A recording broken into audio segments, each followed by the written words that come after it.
The night Marcus Webb drove down Route 9 was the night he stopped believing in coincidence. He'd been driving for 6 hours straight, somewhere between Baton Rouge and nowhere, the kind of nothing stretch of Louisiana highway where the trees lean too close and the Spanish moss hangs like the hair of something dead. His GPS had given up 40 minutes ago. Not lost signal, not rerouting.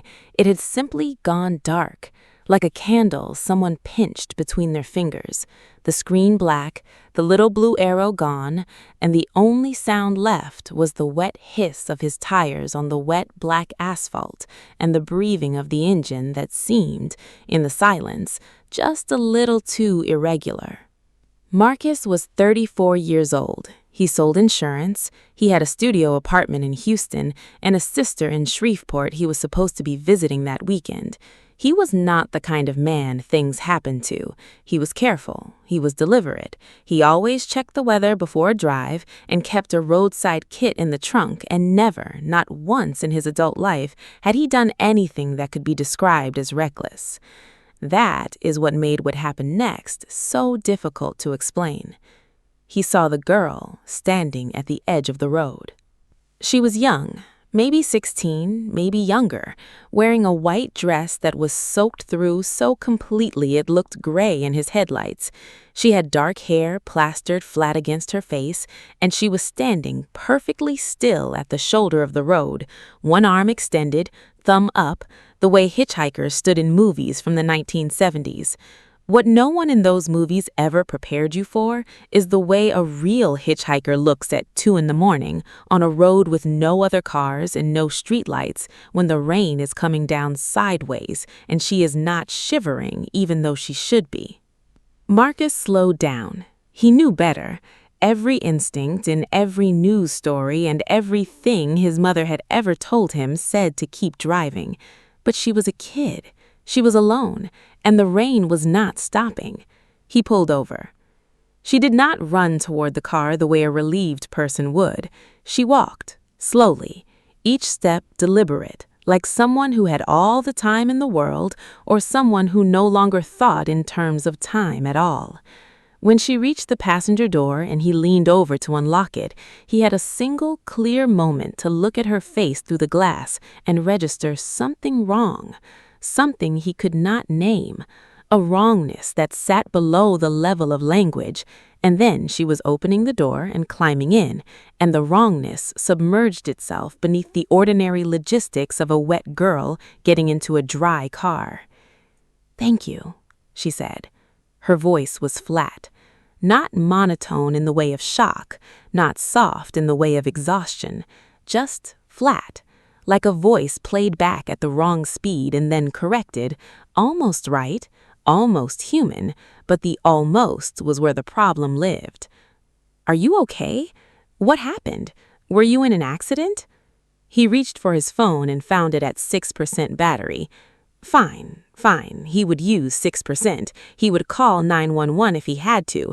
This was a child on the side of the road in the middle of the night. "Don't call anyone." Not a request, not quite. He put the phone face down on the console. "What's your name?" A pause, long enough that he turned to look at her again. She was staring forward through the windshield, and in the sweep of the headlights he could see the trees on either side of the road more clearly now. Old cypress, gnarled and enormous, their roots lifting out of the ground like fingers. The Spanish moss moved in the wind and the rain, and it moved wrongly, he thought. It moved like it was reaching rather than swaying.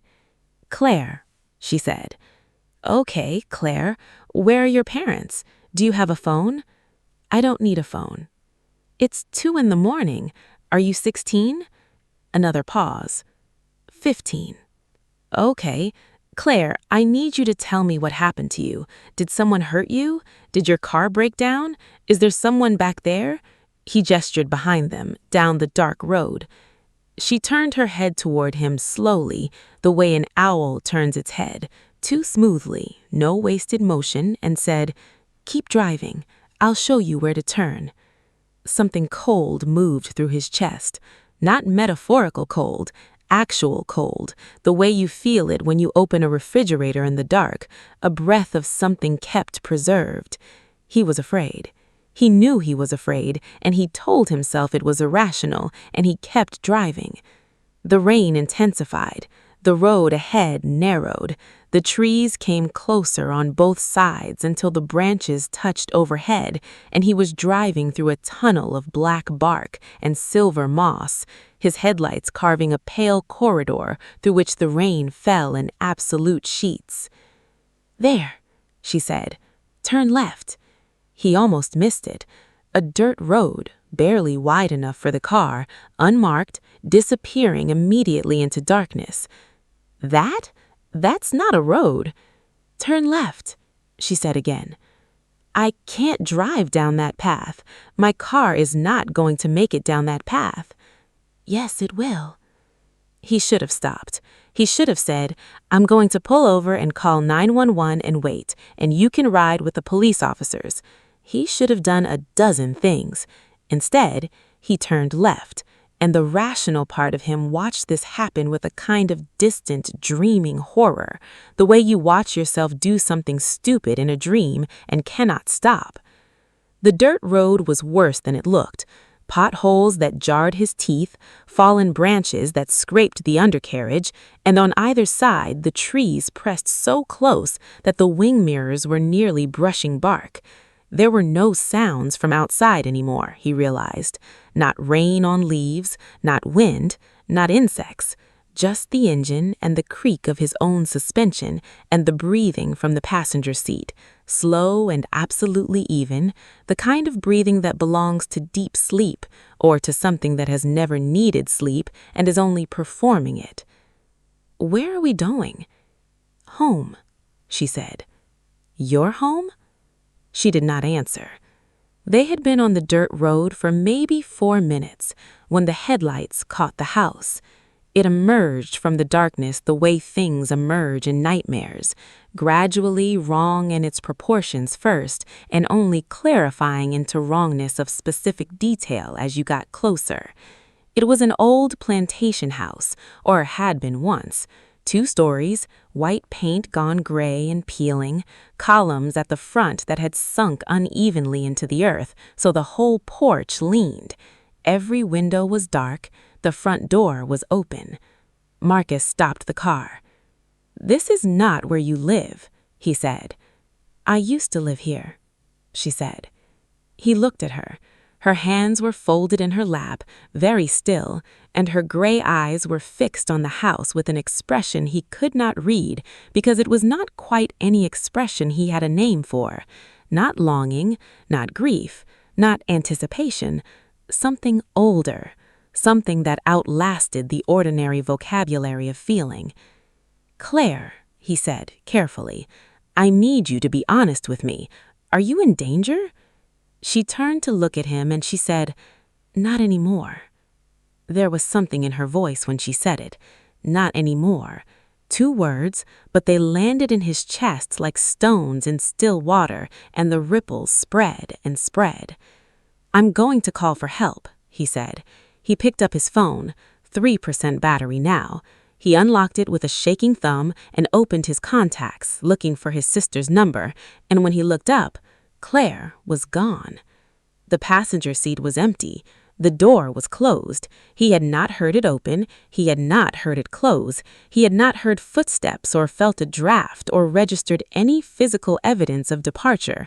She was simply no longer there, the way a word stops existing in the moment you stop thinking it. And on the passenger seat, where she had been sitting, was a handprint. Just one.